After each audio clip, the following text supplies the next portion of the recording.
Quelle était la durée du silence que je viens de faire? 1 seconde? 1 seconde et demie? 2? La plupart des gens paniquent après une demi-seconde. Mais vous pouvez faire une pause allant jusqu'à 2 secondes, vous savez, selon l'effet que vous voulez produire. Permettez aux gens de penser. Le truc pour vous, c'est également de penser durant ces pauses.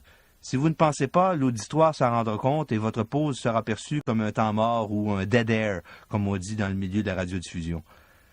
Lors de sessions de formation, je proposais à mes jeunes animateurs à Radio-Canada la lecture du texte suivant. Imaginez un canard. Non, pas cette sorte de canard, mais un canard en bois que l'on emporte à la chasse. Beaucoup lisaient cette phrase comme je viens de vous la lire. Mais si vous demandez aux gens de faire quelque chose, donnez-leur le temps de le faire. La phrase aurait dû se lire de la façon suivante. Imaginez un canard. Non, pas cette sorte de canard, mais un canard en bois que l'on emporte à la chasse.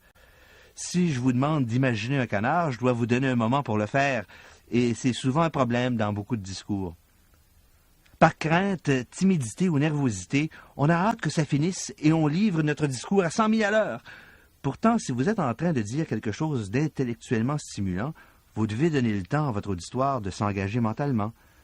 Si vous les avez engagés mentalement, donnez le temps au cerveau de faire son travail, qui est d'imaginer et de s'approprier de ce que vous venez de dire. Surveillez également votre prononciation. Vous ne voulez pas paraître pédant ou prétentieux, mais parfois le son se perd dans le fond d'une salle. Vous devez également être en bonne condition physique.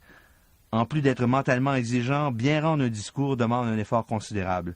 Si vous ne vous sentez pas fatigué après votre présentation, c'est peut-être que vous n'avez pas travaillé assez fort. Détendez-vous avant de faire une présentation importante.